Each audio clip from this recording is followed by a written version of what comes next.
Good morning, नमस्कार दोस्तों। आ गया हूँ आपके सामने लिटरेरी टर्म्स लेके।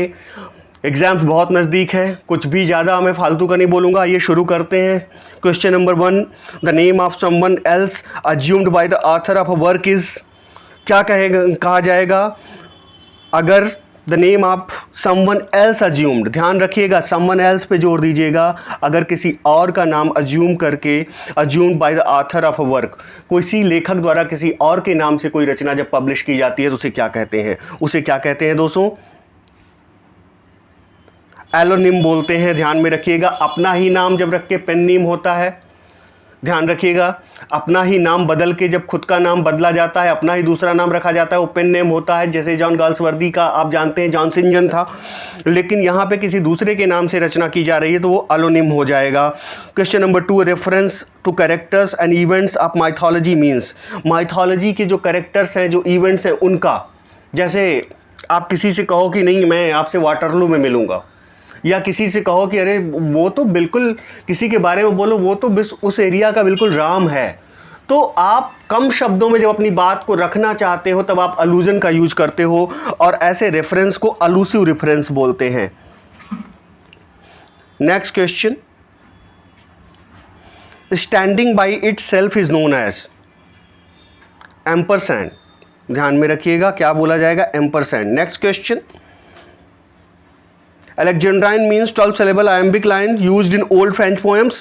यहाँ फ्रेंच पोएम्स कटा हुआ है, आप अपने से जोड़ लीजिएगा। 12 syllable iambic lines used in old French poems, और ये Alexandrine को और क्या कहा जाता है? iambic hexameter भी बोला जाएगा। नेक्स्ट क्वेश्चन दोस्तों, a confusion between the poem and its result is known as। The confusion between the poem and it's result, जब कन्फ्यूजन होगा पोएम में और उसके रिजल्ट में, the error of evaluating a poem by its effect. जब हम ये गलती करते हैं कि किसी पोएम की, किसी व्यक्ति की, किसी लेखक की, किसी पढ़ाने वाले की पॉपुलैरिटी के आधार पे उसका हम अंदाज़ा, जब उसका इवेल्युएशन कर देते हैं तो वहाँ अफेक्टिव फैलेसी होती है। उदाहरण के लिए, अगर मान लीजिए कोई मूवी है, वो अच्छी नहीं है लेकिन वो बहुत चल गई, बहुत सुपरहिट हो गई, उस आधार पे हमने कह दिया कि मूवी बहुत अच्छी है, तब वहां पे अफेक्टिव फैलेसी है। आपको उदाहरण देने के लिए समझाया हूं अफेक्टिव फैलेसी कैसे होती है। व्हेन यू जज some work of art on the basis of its emotional effect on the readers, it will be called affective fallacy. Next question दोस्तों,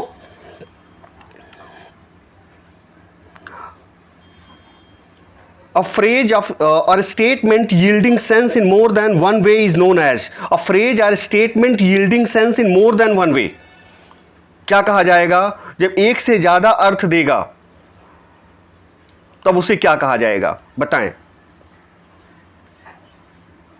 एम्फीबोली कहा जाएगा। ध्यान में रखिएगा दोस्तों, क्या बोला जाएगा उसे? Amphiboly. Next question, error in chronology, placing an event in its wrong historical time is known as. ये क्या कहा जाएगा? अनैक्रोनिज्म का उदाहरण है the error in chronology. Anachronism क्या होता है दोस्तों? ये ग्रीक वर्ड से ओरिजिन हुई है, इसकी पहले ये ध्यान रखिएगा, और इसका शाब्दिक अर्थ होता है अगेंस्ट टाइम। देयरफॉर अनैक्रोनिज्म का क्या अर्थ है? Error of chronology. ठीक, एग्जाम्पल के लिए हम कह सकते हैं, मान लीजिए आज के डेट में कोई रामायण आए, रामायण सीरियल आए, उसमें राम भगवान को जीन्स पैंट और टी शर्ट पहना दिया जाए, तो ये अनैक्रोलॉजी का उदाहरण होगा, अनैक्रोलॉजिज्म का उदाहरण होगा। क्यों उदाहरण होगा ये? क्योंकि उस समय का कल्पना करके राम भगवान को नहीं प्रस्तुत किया गया। अगर किसी भी कैरेक्टर को, मान लीजिए हेमलेट को प्रेजेंट करना है, तो उस ढंग की वेशभूषा होनी चाहिए ना। कोई हिस्टोरिकल मूवी बनती है, आप देखते हो तो उस समय के हिसाब से बनती है, ना कि इस समय के हिसाब से। तो आई होप कि आपको एनाक्रोनिज्म समझ में आ गया होगा। Next question, analogy means the process of reasoning, stand by itself, struck back, none of these. Analogy का क्या मतलब होता है दोस्तों? बताएं, एनोलॉजी का क्या मतलब होगा? The process of reasoning, stand by itself, struck back, none of these, क्या हो जाएगा? द प्रोसेस ऑफ रीजनिंग होती है analogy. Analogy is the process of reasoning.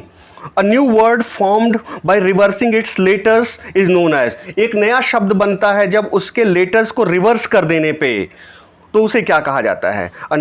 उसे क्या कहा जाएगा? A new word formed by reversing the letters is known as, उसे क्या बोला जाएगा? A new word formed by reversing the letter, anagram.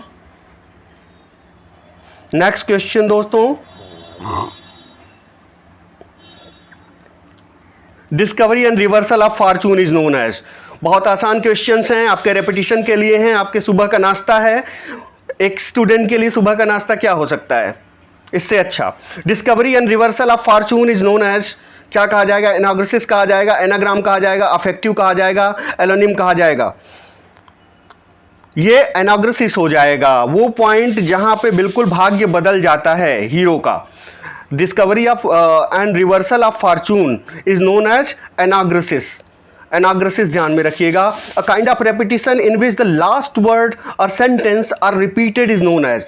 A kind of repetition in which the last word or sentence are repeated. एक तरह का ये दोहराव होता है जिसमें अंतिम शब्द या अंतिम वाक्य रिपीट होता है, उसे क्या कहते हैं? क्या कहते हैं दोस्तों? देखिए विकल्पों में, देखिए क्या दिया हुआ है।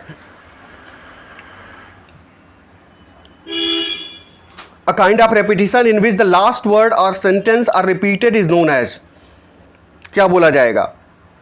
एंडीप्लॉसिस, ध्यान में रखिएगा, एंडीप्लॉसिस को ध्यान में रखना है। एंडीप्लॉसिस, इसको कैसे, थोड़ा सा ट्रिक देखिए। एंडी को एंडी एंड वाला रिपीट होगा, ठीक है। In which the last word or sentence are repeated. तो एंडीप्लॉसिस को ध्यान रखिएगा, इसमें लास्ट वर्ड या सेंटेंस रिपीट होता है, ये ध्यान में रखिएगा। ये एक तरह की रेटोरिकल डिवाइस है, ओके, एंडीप्लॉसिस, और इसमें लास्ट वाले वर्ड या सेंटेंस रिपीट हो जाते हैं। ये चीज आपको ध्यान में रखनी है। नेक्स्ट क्वेश्चन दोस्तों,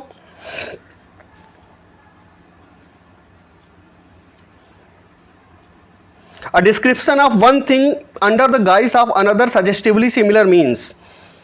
A description of one thing under the guise of another, एक चीज की व्याख्या हो रही है दूसरे के भेष में।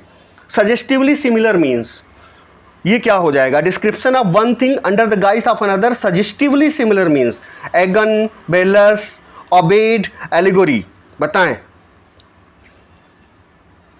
ये एलेगोरी हो जाएगा। एलेगोरी को कई तरह से घुमा के पूछता है, आप कंफ्यूज मत होइएगा। बेसिकली एलेगोरी है क्या? It is A narrative poem है, ओके, या प्रोज भी हो सकता है। ऐसा नहीं कि पोएम बहुत सारे यहाँ पे यूट्यूबर पढ़ाते हैं कि सिर्फ पोएम होती नहीं, प्रोज भी हो सकता है एलेगोरी, जो कि सेकेंड मीनिंग, अपने सरफेस के नीचे सेकेंड मीनिंग लेके चलती है, ओके, ये ध्यान में रखिएगा। एलेगोरी समझ में आ रहा है? अपने सरफेस के नीचे सेकेंड मीनिंग लेके चलेगी। अगर आपको फिर भी न याद आ रहा हो तो जॉन बनियन का पिलग्रिम्स प्रोग्रेस याद करिए, एनिमल फॉर्म याद करिए जॉर्ज ऑरवेल का, अगर एलटी में पढ़ा हो। एलेगोरी है, ये सब एलेगोरिकल रचनाएं हैं। ये एक्सटेंडेड मेटाफर होता है, ये भी पूछ सकता है एलेगोरी क्या है। क्या है एलेगोरी? एक्सटेंडेड मेटाफर है, ध्यान में रखिएगा। सिंबॉलिक स्टोरी कही जाती है इसमें, ठीक, एक तरह की रेटोरिकल डिवाइस है। फेरी क्वीन हो गई एडमंड स्पेंसर की, ये भी ध्यान में रखिएगा, फेरी क्वीन का उदाहरण है। Next question, the capacity to see good और bad sides of an issue is. अगर आपके अंदर कैपेसिटी है, योग्यता है किसी चीज को देख के, किसी मुद्दे को देख के उसके गुड और बैड साइड को देख लेने का, तो उसे क्या बोलेंगे? बताएं। एम्बिवलेंस, क्या बोलेंगे? एम्बिवलेंस, एम्बिवलेंस, ध्यान में रखिएगा। और जो शब्दों में डाउट हो, दिक्कत हो, उसको डिक्शनरी में रिफर कीजिए फटाफट। टाइम नहीं है, बहुत कम टाइम है। आपकी बहुत ह्यूज डिमांड थी लिटरेरी टर्म की एक्सरसाइज कराने के लिए, इसलिए मैं आ गया। नहीं तो इस तरह मैं काफ़ी एक्सप्लेन करके लिटरेरी टर्म पढ़ाता हूँ, अभी टाइम नहीं है इसलिए एक्सप्लेन नहीं कर पा रहा हूँ। Analog is known as, analog क्या है बताएं? What is analog? A word or thing which is similar to another. A word or thing which is similar to another is called analog. ध्यान में रखिएगा। Next question, analogy is known as. Analogy क्या कहा जाएगा? Analogy को और किस नाम से जाना जाएगा? The process of reasoning is analogy. अगर मैं कहूँ 2 + 2 = 4, 1 + 3 = 4, सो 2 + 2 = 1 + 3, ओके, तो ध्यान में रखिएगा। तो analogy means the process of reasoning होती है। नेक्स्ट क्वेश्चन दोस्तों, turning backwards, reversal, the inversion, the effect of normal order of words is known as. Turning backwards, comma, reversal, the inversion, comma, the effect of normal order of word is known as. बताएं दोस्तों, question number 16 में क्या होगा? एनेस्ट्रॉफी हो जाएगा। ध्यान में रखिएगा, आप जैसा पढ़ रहे हैं जरूरी नहीं वैसे ही क्वेश्चन आए। कॉन्सेप्ट क्लियर होना चाहिए आपका। कई तरह से घुमा के क्वेश्चन लिटरेरी टर्म में पूछने की ट्रेडिशन रही है, including UGC NET, JRF, KVS, NVS, हर जगह। तो एनेस्ट्रॉफी हो जाएगा। ज्यादा डिटेल के लिए एनेस्ट्रॉफी गूगल में सर्च करें। टर्निंग बैकवर्ड्स होता है, अगर आपने ओड पढ़ा होगा तो आपको मालूम होगा। Turning backwards, reversal, the inversion, the effect of normal order of words is known as. Anastrophe के 2-3 मतलब होते हैं, इसको गूगल पे जाके जरूर देखिएगा। अभी फिलहाल के लिए ये जानिए कि turning backwards, reversal, inversion for the effect of normal order of words is known as anastrophe. Next question दोस्तों, a person who remains nameless, a pseudonym is known as. एक व्यक्ति जो नेमलेस रहता है उसे क्या बोलेंगे? A pseudonym is known as anonym। क्या बोलेंगे दोस्तों? उसे बोलेंगे anonym। नेक्स्ट क्वेश्चन पे आते हैं। The other face of the hero is known as। Question number 18, the other face of the hero is known as।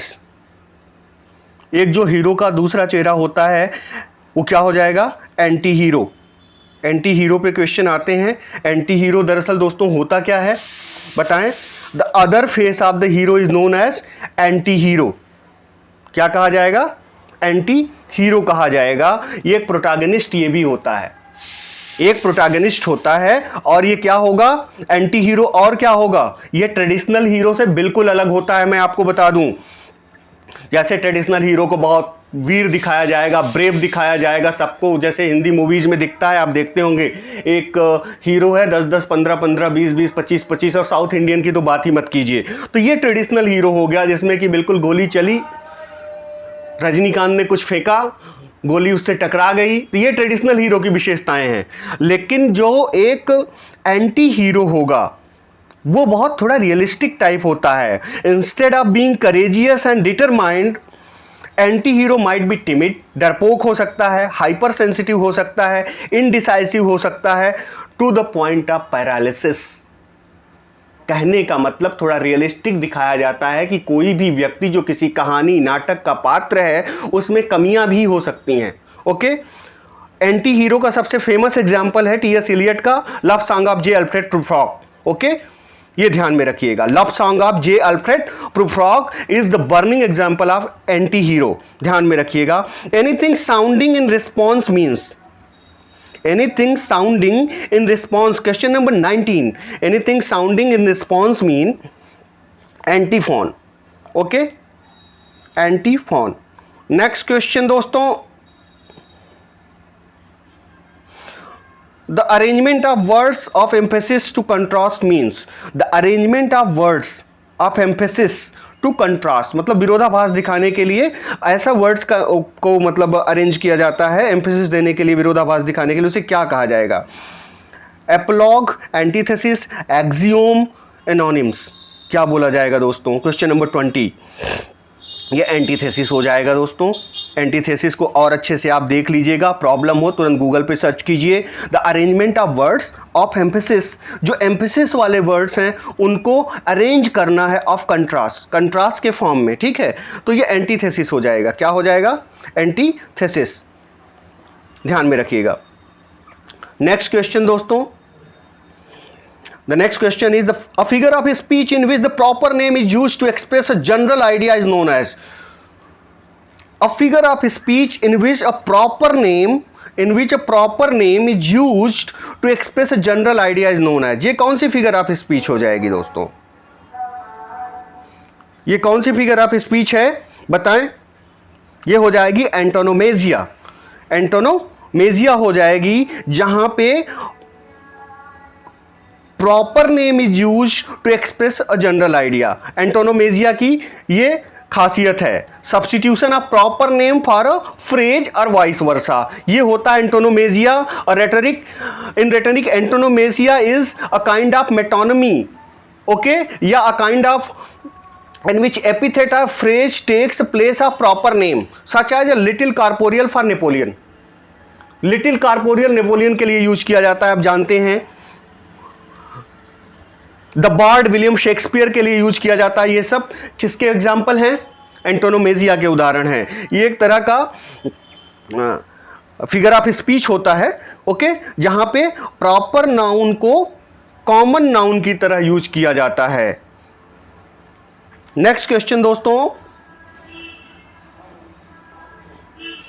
a concise and pithy observation of a truth or doctrine is known as. A concise and pithy observation of a truth or doctrine is known as. क्या कहा जाएगा? बताएं. ये aphorism हो जाएगा. Aphorism ये बहुत short होगा, कंसाइज होगा, पिथी होगा. ऑब्जर्वेशन ये सत्य से संबंधित होगा, ये डॉक्ट्रिन होगा, इसे एफोरिज्म कहा जाएगा. क्या बोला जाएगा दोस्तों?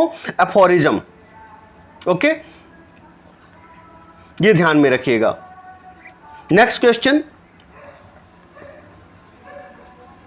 The last book of New Testament containing the revelation made of Saint John on the island of Patmos is known as.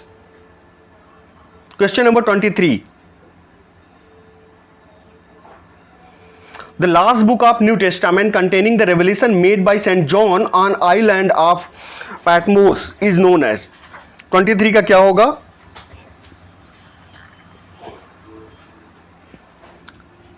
D option is correct.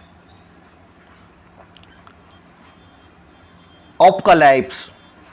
Option D is correct. Question number 24.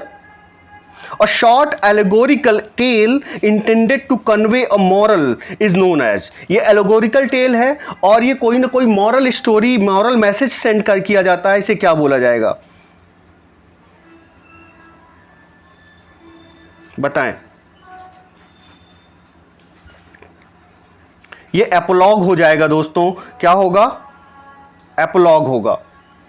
Okay, एपोलॉग क्या होता है? Apologue it is a short moral story of an animal characters. Okay, apologue is a short moral story of an animal characters. और कौन कौन से ये terms मिलते हैं एपोलॉग से मुझे बताइएगा आप कमेंट सेक्शन में. लेकिन ये एपोलॉग होगा, short allegorical tale intended to convey a moral is known as apologue. Next question दोस्तों,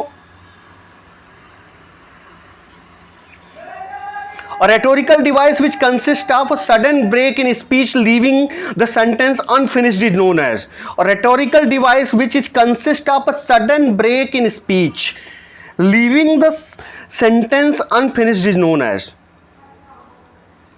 ये क्या हो जाएगा? बताएं. एप्सियोपीसिस हो जाएगा ये दोस्तों. Very important question. ये क्या हो जाएगा? एप्सियोपीसिस हो जाएगा. एप्सियोपीसिस. एप्सियोपीसिस में क्या होता है?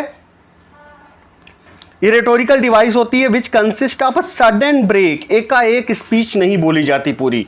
ठीक है, इसको इस तरह से ध्यान में रखिएगा. जैसे कई बार होता है कि हम कोई चीज पूरी नहीं बोलते. जैसे उदाहरण के लिए मैं कहूं, अगर किसी से बात हो रही है, मेरे कमरे में कोई बैठा हुआ है, मैं एकाएक कहूं कि मेरे कमरे से निकल जाओ, नहीं तो के आगे मैं कुछ बोल ही नहीं रहा हूं, तो ये एप्सियोपीसिस का उदाहरण हो जाएगा. Okay, a rhetorical device which consist of sudden break in speech leaving the sentence unfinished. चूंकि समझ जाता है अगला, नहीं तो के आगे, जैसे मैंने कहा मेरे कमरे से निकल जाओ, नहीं तो उसके आगे मैंने कुछ नहीं, dash dash dash. Okay, aposiopesis. I hope कुछ समझ में आ गया होगा. बाद में दोस्तों समझाऊंगा. ये सच है, मैं लेट आया यूट्यूब पे, लेकिन आइए चलते हैं, अगला क्वेश्चन देखते हैं. Figure of a figure in a rhetoric in which the orator turns away from the rest of the audience to address one person is known as. ये क्वेश्चन क्या हो जाएगा? A figure in rhetoric in which the orator turns away from the rest of audience to address one person is known as. इसे क्या बोला जाएगा? बताएं. ये एपोस्ट्रोफर हो जाएगा. ध्यान में रखिएगा दोस्तों. B option is correct. क्या हो जाएगा? Apostrophe. Next question, style of decoration derived from the Moors and Arabs. ये एक तरह से डेकोरेशन की, सजावट की स्टाइल है जो मूर्स और अरब से डिराइव हुई या वहां से आई, इसे क्या कहेंगे बताएं? अरबेस्क, नाम से ही पता चल रहा है क्या कहा जाएगा, अरबेस्क। बी ऑप्शन इज करेक्ट दोस्तों। Next question, the use of an old or obsolete word, idiom or form speech in literary style is known as archaism। ये तो बहुत आसान है, क्या हो जाएगा, archaism हो जाएगा undoubtedly। next question, the original pattern from which copies are made is। अब किसी चीज का ओरिजिनल जो मॉडल होता है जिस पे ढेर सारी कॉपीज बना ली जाती हैं, उसी सांचे पे ढेर सारी चीजें बना ली जाती हैं, उसे क्या कहेंगे, उसे कहेंगे आर्कीटाइप। नेक्स्ट क्वेश्चन,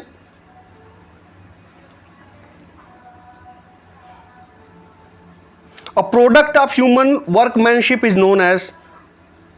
जो मनुष्य द्वारा कोई चीज बनाई गई है वो क्या हो जाएगा दोस्तों, आर्टिफैक्ट हो जाएगा, मैन मेड। आर्टिफैक्ट का अर्थ क्या होता है, man made. A figure of speech in which conjunctions are omitted. एक वो फिगर ऑफ स्पीच जिसमें कंजंक्शंस को ओमिट कर दिया जाता है, असिंडेटॉन हो जाएगा। जिसमें कंजंक्शन ही कंजंक्शन लगाए जाएंगे, सिंडेटॉन हो जाएगा। जिसमें कंजंक्शन को हटा दिया जाएगा, असिंडेटॉन हो जाएगा। जिन्होंने पढ़ा होगा वो समझ रहे होंगे। मेरा उद्देश्य कितनी जल्दी आपको ज़्यादा से ज़्यादा फिगर ऑफ स्पीच की एक्सरसाइज और ये लिटरेरी टर्म्स की एक्सरसाइज करा देना। Refined, delicate and poignant wit is known as. Refined भी है, डेलिकेट भी है, पॉइग्नेंट भी है। इस तरह की विट को क्या कहा जाएगा बताएं? एटिक साल्ट कहा जाएगा, ध्यान में रखिएगा, पूछ चुका है कई बार। A statement that is accepted as true without proof. कोई स्टेटमेंट हो, वाक्य हो जिसे सत्य माना जाता है, प्रूफ की आवश्यकता नहीं होती है, उसे क्या बोला जाएगा? अ स्टेटमेंट और ट्रुथ, ये एक्सियोम हो जाएगा। क्या कहा जाएगा? एक्सियोम हो जाएगा दोस्तों। Next question, a descent from the sublime to ridiculous in writing or speech is known as। a descent from the sublime to the ridiculous in writing or speech is known as। क्या कहा जाएगा दोस्तों? देखिए question number 24, ये हो जाएगा बेथोस। Question number 34, अगर किसी को जानकारी हो तो मुझे प्लीज बताना, नहीं तो मैं बाद में बताऊंगा। What is the difference between bathos and anti climax? There is one difference between bathos and anti climax. Please do tell me in comment section. कुछ होंगे विद्वान लोग, वो बताएंगे, नहीं तो फिर मैं तो आपको बताऊंगा ही अपने आगे के वीडियोज में। नेक्स्ट क्वेश्चन दोस्तों, young people using unconventional dress, manners and behavior as a way of social protest is। young people using unconventional dress, young लोग हैं, अनकन्वेंशनल ड्रेस पहन रहे हैं, अनकन्वेंशनल मैनर्स का यूज कर रहे हैं, बिहेवियर का यूज कर रहे हैं, एक तरह से सामाजिक विरोध दिखाने के लिए। इसे क्या बोला जाएगा? इसे बोला जाएगा बीटनिक। ध्यान में रखिएगा, इसे बीटनिक बोला जाएगा, beatnik. Next question, polite and elegant literature contrasted to scientific और technical subjects is known as. ये पोलाइट और एलिगेंट लिटरेचर है, कंट्रास्टेड टू साइंटिफिक और technical subjects is known as. इसे क्या कहा जाएगा? Belles lettres. ध्यान में रखिएगा, पोलाइट और एलिगेंट लिटरेचर होता है ये। Next question, बिबिलियोक्लास्ट। बिबिलियोक्लास्ट का क्या मतलब है? वन वर्ड सब्स्टिट्यूशन में भी आता है, बताएं बिबिलियोक्लास्ट क्या हो जाएगा? बिबिलियोक्लास्ट बताएं। और डिस्ट्रॉयर ऑफ बुक्स, ध्यान में रखिएगा, वन वर्ड सब्स्टिट्यूशन में बार बार पूछा गया है वेरियस एग्जाम्स में, और यहां भी पूछा जा सकता है। इससे तो मैं ये बता दूं, जो मैं पढ़ा रहा हूं इससे क्वेश्चन आने हैं, आप देख लीजिएगा। ये बिबिलियोटेटरी, ये क्या होगा? क्वेश्चन नंबर 38 बताएं। ये वर्शिप ऑफ बुक्स होगी बिबिलियोटेटरी,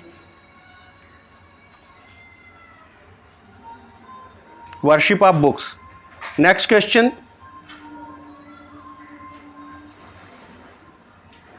अब बिबिलियोफाइल, ये बुक लवर हो जाएगा, फाइल लग गया तो बुक लवर हो जाएगा, ध्यान में रखिएगा। A woman having literary taste is known as. कोई महिला है जिसे बहुत ही साहित्यिक रुचि है, उसे क्या कहा जाएगा? Blue stocking. क्या कहा जाएगा दोस्तों? Blue stocking. So you have to be blue stocking if you crack the TGT, PGT, UGC, NET or anything, any exam. related to literature. Next question दोस्तों, a musical force popular in the 18th and 19th century England is, क्या कहा जाएगा इसे? बरबेटा। ये musical force है, popular था 18th और 19th century के इंग्लैंड में, क्या है? Barpeta.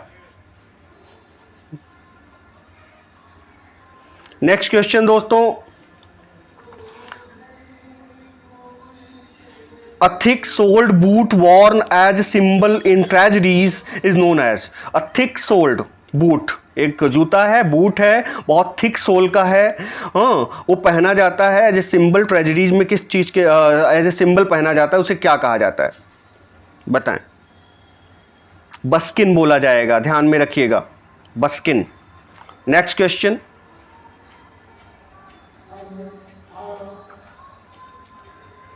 an itch to write used in derogatory sense is known as, an itch to write used in derogatory sense is known as, क्या बोला जाएगा इसे?